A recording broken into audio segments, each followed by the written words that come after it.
आप सबों को वेद प्रकाश भारतीय का सादर अभिनंदन है। आज हम लोग मंगलम क्लासेस की अगली कड़ी में देखते हैं एक अति महत्वपूर्ण सूचनाएं। ये सूचनाएं बिहार लोक सेवा आयोग से संबंधित प्रारंभिक प्रतियोगिता परीक्षा से। जैसा कि आप सभी जानते हैं कि आगामी 8 मई को बीपीएससी प्रारंभिकी होने वाली है और फिर उसके आगे सीडीपीओ की परीक्षा है। उसको संदर्भित मैंने अपने छात्र हित में जो भी बहुत सारे छात्रों के हमें फोन आ रहे थे, जो मार्गदर्शन सीमित समय के लिए किस तरह से सर पढ़ा जाए, इसके लिए मैंने आप सबों के लिए ये जो आज कुछ हम आप सबों के बीच बताने जा रहा हूं, इसको ध्यान से देखिएगा, क्योंकि समय हमारे पास बहुत कम है और इस कम समय में हम किस तरह से अपनी तैयारी को सुनियोजित करें, सुव्यवस्थित करें, जो हमें सफलता प्राप्त हो। जैसा कि विगत वर्षों के प्रश्नों को आप लोगों ने देख करके एनालिसिस किया होगा, खास करके बीपीएससी प्रारंभिकी के लिए, तो इतिहास से पूछे गए जो प्रश्न थे, यानी तीनों संवर्गों से, इतिहास, प्राचीन इतिहास, मध्यकालीन इतिहास और आधुनिक इतिहास से, तो इनके संदर्भ में जो प्रश्न पूछे गए थे, उन प्रश्नों की संख्या कुल मिलाकर के 25 थी। भूगोल से प्रश्नों की संख्या 10 थी। भूगोल और जैसे कि विश्व का भूगोल, भारत का भूगोल और पर्यावरण से संबंधित प्रश्नों की संख्याएं 10 थी। भारतीय संविधान एवं राज्य व्यवस्था से प्रश्नों की संख्याएं 6 थी। भारतीय अर्थव्यवस्था से प्रश्नों की संख्या 7 हुआ करती थी और सामान्य विज्ञान से प्रश्नों की संख्या, भौतिक विज्ञान, रसायन विज्ञान और जीव विज्ञान, इससे संबंधित जो बायोलॉजी से संबंधित जो खास करके फिजिक्स, केमिस्ट्री, बायोलॉजी से संबंधित प्रश्नों की संख्याएं 30 हुआ करती थी। बिहार राज्य विशेष से, खास करके बिहार राज्य विशेष से प्रश्नों की संख्या 25 हुआ करती थी और समसामयिकी में 37 प्रश्न आए थे, गणित के 10 प्रश्न आए थे। इसमें बहुत सारे ऐसे क्षेत्र हैं जो पूर्ण रूप में ऐसा बताता है कि ये ट्रेडिशनल चलाता आ रहा है। जैसे विज्ञान से संबंधित 30 प्रश्नों को अगर हम देखते हैं तो फिजिक्स, केमिस्ट्री और बायोलॉजी को मिलाकर के 30 प्रश्न आते ही आते हैं, गणित से 10 प्रश्न आते ही आते हैं। लेकिन हमें करना क्या है, इन सीमित साधनों में हमें सीमित समय में क्या करना है? अगर आपके पास समय का अभाव है तो निश्चित रूप से उसे हमें एक इस तरह से सुव्यवस्थित करना चाहिए कि मेरा एग्जाम भी क्लियर हो जाए और मेरा समय का सदुपयोग हो जाए। उसकी आरंभिक कड़ी में हम देखते हैं क्या, जो भारतीय इतिहास को, सबसे पहले भारतीय इतिहास को, विगत वर्षों में तो भारतीय इतिहास के क्षेत्र से बहुत सारे प्रश्न आते रहे हैं और अभी भी आ रहे हैं। तो इतिहास में हम किसको पढ़े? अगर इंसिएंट में पढ़े, इंसिएंट और मध्यकालीन यानी प्राचीन और मध्यकालीन भारत से प्रश्न 5 या 6 करके होते हैं, उस 5 या 6 करके उसको भी हम इग्नोर नहीं करके चलेंगे। क्यों नहीं इग्नोर करके चलेंगे? क्योंकि बूंद बूंद से घड़ा भरे, यानी एक एक प्रश्न को जब आप जोड़ते हैं तो पिछले साल का आपने कटअप देखा होगा कि 108 चला गया था। तो इस बार भी हमको उसी को संदर्भित करके आगे बढ़ना है। तो हम इंसिएंट इंडिया में देखते हैं क्या, मौर्य से पढ़ लेंगे और खास करके जैन बुद्ध को पढ़ेंगे, गुप्त पीरियड को पढ़ेंगे, हर्ष को पढ़ेंगे। यानी अगर इतना हम पढ़ते हैं और इसके अलावा अगर हम थोड़ा सा ध्यान देते हैं तो सिंधु घाटी की सभ्यता से संबंधित जो कुछ प्रश्न होते हैं, जैसे उसके ये स्नानागार, इसका आकार यानी कोट में ये अन्नागार, इन सब चीज को अगर देखते हैं थोड़ा सा तो इससे भी प्रश्न आते हैं। खास करके इतिहासकारों के कथन भी आते हैं उनसे संबंधित। हमें प्राचीन इतिहास में उतना ज्यादा नहीं करना है कि सिर्फ 5 प्रश्न आ रहे हैं। उसके बाद अगर हम देखते हैं मध्यकालीन भारत में, तो मध्यकालीन भारत में क्या है कि दिल्ली सल्तनत, दिल्ली सल्तनत के अंतर्गत हमें पढ़ना क्या है, अलाउद्दीन खिलजी, बलबन और तुगलक, इन तीनों को तो निश्चित रूप से आप पढ़ लेंगे और इल्तुतमिश को भी।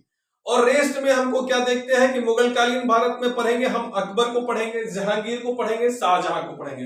अकबर को पढ़ेंगे, जहांगीर को पढ़ेंगे और शाहजहां को पढ़ेंगे। अकबर के कला क्षेत्र को भी पढ़ेंगे। और सबसे अति महत्वपूर्ण प्रश्न जो आकर के निकल करके आती है कि आधुनिक भारत का इतिहास, यानी आधुनिक भारत के इतिहास को परीक्षा की दृष्टि से किस प्रकार पढ़ा जाए। सबसे पहले हम क्या देखते हैं कि आधुनिक इतिहास में यूरोपियन कंपनियों का आगमन, यूरोपियन कंपनियों के आगमन के तहत हम लोग जो देखते हैं पुर्तगाल को, डच को, अंग्रेज को, डेरिस को, फ्रांसीसी को, इसमें हमें ये देखना है कि बहुत ज्यादा इसमें हमें अंदर नहीं जाना है, लेकिन ये अवश्य देखना है कि किस कंपनी का आगमन किस काल में हुआ और उसके प्रथम गवर्नर जनरल कौन बने थे और वो कंपनियां कहां कहां स्टैब्लिश की थी। उसके बाद बंगाल में अंग्रेज में आपको देखना होगा कि 1651 से, जबकि अंग्रेजी कंपनी ने सबसे पहली फैक्ट्री अपनी हुगली में लगाई थी और शाह शुजा के फरमान से लेकर शाइस्ता खां, इब्राहिम खां और औरंगजेब, उसके बाद अजीमुशान, यानी इसको देखते हुए 1700 ईस्वी में फोर्ट विलियम की स्थापना, 1717 तक फर्रुखसियर के काल तक हमको एकता से, यानी एक एक पॉइंट को देखना पड़ता है, क्योंकि अगर हम इसे देखते हैं तो निश्चित रूप से हमें सफलता मिलती है। और फिर अगली कड़ी में हम क्या देखते हैं, बंगाल में नवाब, अवध में नवाब, खास करके दक्कन देखते हैं, निजाम देखते हैं, मराठा देखते हैं, और फिर दिल्ली सल्तनत देखते हैं। और उसके बाद जो करी आती है 1773 से रेगुलेटिंग एक्ट की, तो 1773 से पहले हमें क्या देखना है, 1756 से ही, 1700 मुर्शीद कुली खां के टाइम से ही अगर हम देखें तो और ज्यादा बेहतर होगा। लेकिन सिराजुद्दौला से पलासी के युद्ध से अगर हम देखते हैं तो ये हमारे लिए कोई कंफ्यूजन पैदा नहीं करेगा और प्रश्न को हम और सटीकता से बता सकते हैं। परीक्षा में जो किसी भी प्रश्न आते हैं उसको आसानी से हम हल कर सकते हैं। तो हमको देखना क्या है, अगर 1773 से रेगुलेटिंग एक्ट से देखें तो आप ये जान लीजिए कि आपको 1700 खास करके 1756 से लेकर के 1950 तक जितने भी गवर्नर जनरल हुए, जितने भी वायसराय हुए, सबको आपको याद कर लेना है और किस वायसराय और गवर्नर जनरल के कार्यकाल में कौन कौन सी घटनाएं घटी, इसको आप अवश्य देखेंगे। अगर आप इस तरह से देखते हैं, खास करके 1756 से लेकर के 1772, फिर 1774 से लेकर के 1857, फिर 1858 से लेकर के 1947 यानी 1950 तक के काल को।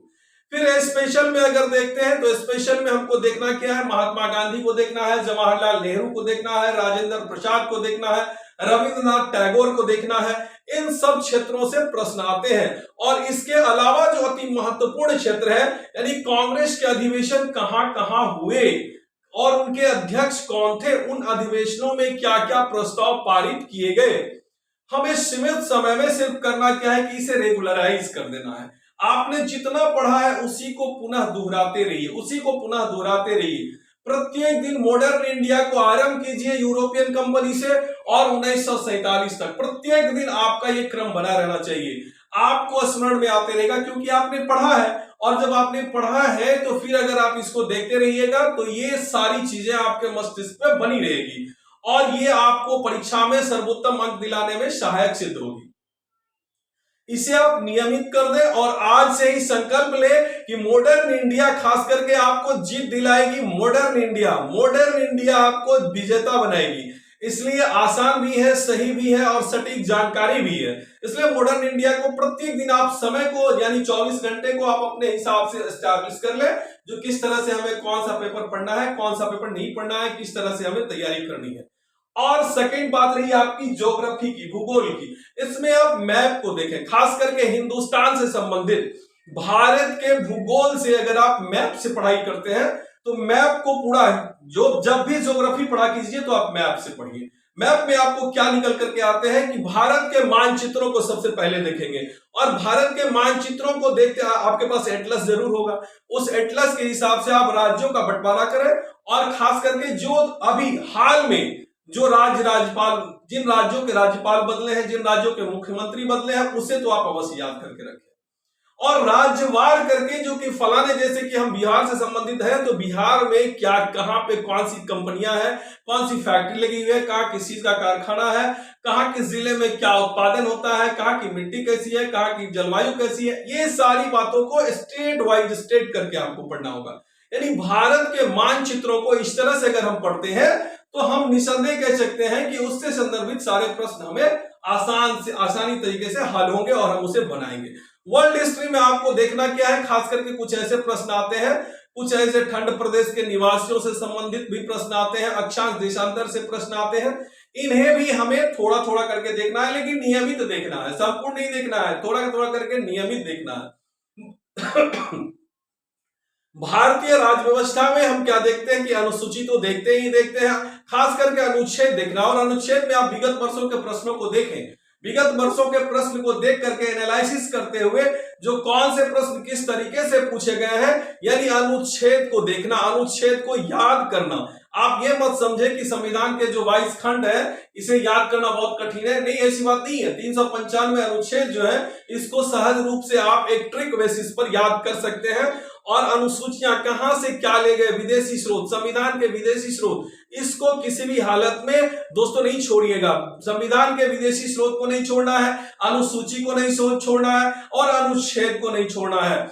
और सबसे अगली कड़ी निकल करके आती है, जैसे प्रेसिडेंट आपको पढ़ना है, भारत के राष्ट्रपति के बारे में पढ़ना है, भारत के राज्यपाल के बारे में पढ़ना है। और अनुसूचियों में आपको क्या पढ़ना है, खास करके अनुसूचित जाति एवं जनजातियों के बारे में, अति पिछड़ा क्षेत्रों के बारे में, विशिष्ट क्षेत्रों के बारे में, ये आपको निश्चित रूप से पढ़ना ही पढ़ना पड़ेगा।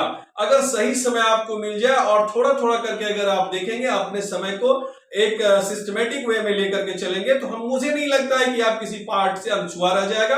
और पॉलिटी में खास करके जितने प्रश्न, पहले तो देखा गया था कि 12-13 प्रश्न होते हैं, लेकिन 7-8 प्रश्न अवश्य आएंगे। तो इसके लिए आपको अगर इस तरह से रणनीति बनाते हैं तो मुझे नहीं लगता है कि आपको कोई दिक्कत आएगी। इकोनॉमिक्स में आप जितने भी आप देखते हैं, आप एक मैगजीन लेते होंगे, और वो ऑथेंटिक मैगजीन क्या है कि प्रतियोगिता दर्पण। आप वर्ष भर का प्रतियोगिता दर्पण उठाइए। इकोनॉमी आपको बहुत कुछ ज्यादा नहीं करना, पूरे वर्ष भर का आप प्रतियोगिता दर्पण उठाइए, उनमें खास करके आर्थिक विशेषांक से संबंधित जो बातें होती है आप उसको रीड कीजिए। छोटी छोटी बातों को देखिए, छोटी छोटी बातों को देखिए, उसे अनसुना मत कीजिए। और अगर सिर्फ इतना ही कर लेते हैं तो आपका अर्थशास्त्र से संबंधित प्रश्न नहीं छूटेगा। सबसे इनवाइट जो मोस्ट इंपोर्टेंट पार्ट है साइंस, जो 30 नंबर दिलाता है आपको, इसलिए इसे तो छोड़ना नहीं ही चाहिए। 30 नंबर में सबसे पहले हम लोग किस पर अटैक करते हैं, तो बायोलॉजी पर अटैक करते हैं। बायोलॉजी में किस पर, तो एनाटॉमी पर अटैक करते हैं। तो बायोलॉजी पढ़ना है, एनाटॉमी पढ़ना है, डिजीज पढ़ना है, ये निश्चित रूप से पढ़ना ही पढ़ना है। और फिजिक्स में हमें क्या पढ़ना है, केमिस्ट्री में रिएक्शंस पढ़ने हैं, जो किस चीज के रिएक्शन से कौन सा चीज बन जाता है। आप पिछले विगत वर्षों के प्रश्नों को अगर आप देखिएगा तो कभी कभी पूछ देता है कि सिंदूर का सूत्र क्या है, इस तरह से आप मीथेन गैस का सूत्र क्या होता है, इस तरह से हल्के हल्के प्रश्न ट्विस्ट करके पूछे जाते हैं। और इस तरह के प्रश्नों को अगर हम छोटे छोटे तरीके से देखते रहेंगे, जैसे फिजिक्स में देखते हैं यूनिट एंड डायमेंशन से डायमेंशन निकालने के लिए दे दिया जाता है, बीमाइन निकालने के लिए दे दी जाती है, ग्रेविटेशनल फोर्स से संबंधित प्रश्न आते हैं, गतिज ऊर्जा, कार्य शक्ति और ऊर्जा से प्रश्न आते हैं। तो हमें इसको नजरअंदाज नहीं करना है। लेकिन उससे भी अगर आप देखेंगे तो जो कम समय में पढ़ने वाली बात है, तो बिहार विशेष, बिहार को, हाँ जी हाँ भाइयों, आप बिहार को कदापि नहीं छोड़िएगा। बिहार को प्राचीन काल से लेकर के मध्यकालीन बिहार और आधुनिक बिहार, आधुनिक बिहार यानी अगर कुल देखा जाए तो प्रत्येक दिन आप अपना एक रूटीन बना लीजिए। सबसे पहले अगर हम जगेंगे तो अपना बिहार ही देखेंगे, सबसे पहले जगेंगे तो हम अपना बिहार ही देखेंगे। एंशिएंट देखेंगे, मिडियावल देखेंगे, मॉडर्न देखेंगे। और मॉडर्न में भी क्या, हमारे माननीय मुख्यमंत्री का फोकस सर्वाधिक किस पर है, बिहार की महिलाओं पर। तो स्वतंत्रता आंदोलन में महिलाओं के योगदान को अवश्य देखेंगे। ऐसा नहीं कि स्वतंत्र भारत में, स्वतंत्र बिहार में महिलाओं के योगदान को अनछुआ कर दे। और कौन कौन सी योजनाएं मुख्यमंत्री ने तत्काल शुरू की है, इस पर भी फोकस करते हुए, यानी इसको कोरिलेट करते हुए आप पढ़ेंगे तो आपको स्मरण में बना रहेगा। तो बिहार को पढ़ना आपके लिए बहुत ही जरूरी है। बिहार को कभी भी आप अनसुना नहीं करके चलेंगे। बिहार को प्रत्येक दिन आप अपने कुल समय में से 2 घंटे का समय अवश्य देंगे, सिर्फ बिहार के लिए देंगे। ये आपको जीत दिलाएगी, आपका एग्जामिनेशन में स्थान पक्का करेगी, अंततः आपको वो पद प्राप्त करवाएगी जिसके आप इच्छुक हैं। रही बात आगे, हम क्या देखते हैं कि समसामयिकी से सर्वाधिक प्रश्न आ रहे हैं। समसामयिकी से सर्वाधिक प्रश्न आ रहे हैं। समसामयिकी में बिहार की समसामयिकी, भारत की समसामयिकी और अंतरराष्ट्रीय समसामयिकी। इसके लिए आपको मैगजीन तो इंपॉर्टेंट रोल करता ही करता है। खास करके डेली बाय डेली हम जो न्यूज़पेपर देखते हैं, न्यूज़पेपर में जो मोस्ट इंपॉर्टेंट पॉइंट है उसको देखना नहीं भूलेंगे हम। मोस्ट इंपॉर्टेंट, खास करके जैसे अभी यूक्रेन संकट चल रहा है, इसको ध्यान में रखते हुए डेफिनेटली हम देखेंगे कि ये युद्ध के बारे में हमें पूर्ण जानकारी होना चाहिए।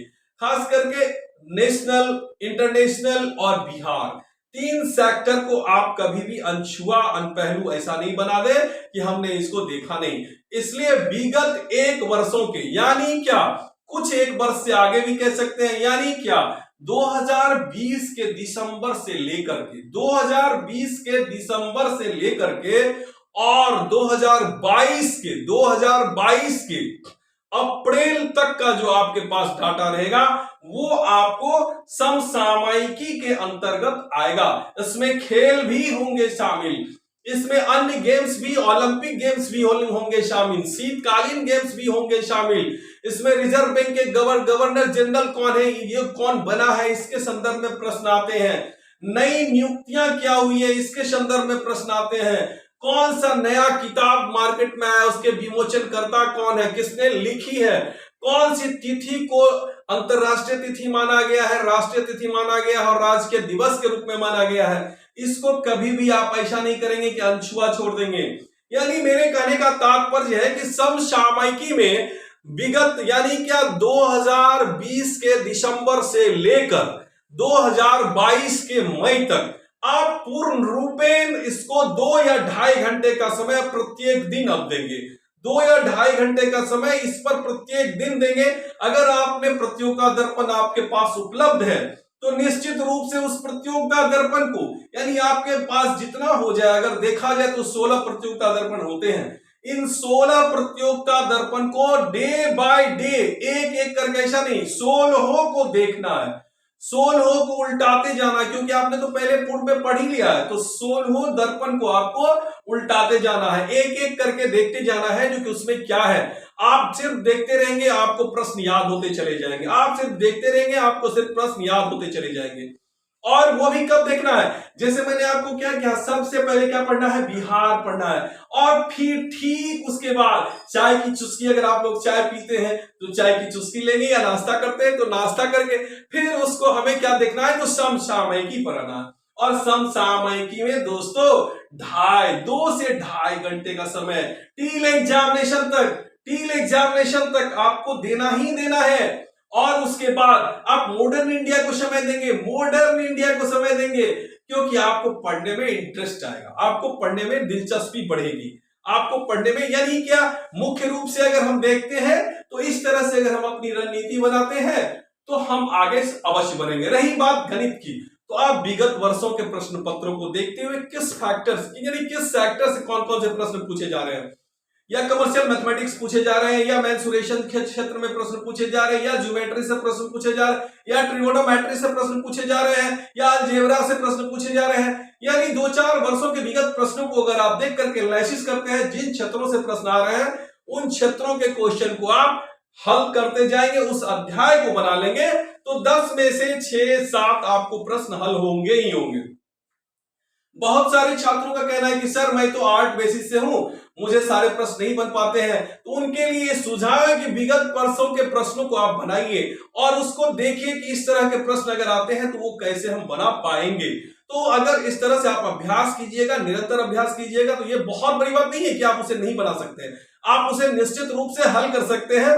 और खास करके अंत में दोस्तों आप लोगों से मेरी एक राय है कि बिहार को ज्यादा समय दें, बिहार के करंट इवेंट को ज्यादा समय दें, और नेशनल खास करके समसामयिकी को, राष्ट्रीय, अंतरराष्ट्रीय और राज्यीय, इसको समसामयिकी को अत्यधिक समय दें, मॉडर्न इंडिया को समय दें, और जीएस में बायोलॉजी को समय दें। अगर जनरल साइंस में आप बायोलॉजी को समय देते हैं, डेफिनेटली आप एक अच्छे मुकाम पर, आपका स्कोर 110 से ऊपर जा सकता है। लेकिन आप सुव्यवस्थित होकर के इस 24 घंटे में आपको मैं एक सलाह दे रहा हूं कि कम खाइए, लाइट भोजन लीजिए, थोड़ा थोड़ा करके खाइए। डेफिनेटली मैं कह रहा हूं कि आपकी सफलता आपके द्वार को चूमेगी, आपका रिजल्ट निश्चित रूप से होगा। और क्रमबद्ध करके आप सिस्टमेटिक वे में अपनी पढ़ाई को, निरंतरता पढ़ाई को बनाए रखिए, जारी रखिए। धन्यवाद, आपका दिन शुभ हो। वेद प्रकाश वारसी आप सबों का फिर से एक बार अभिनंदन करते हैं। Thank you.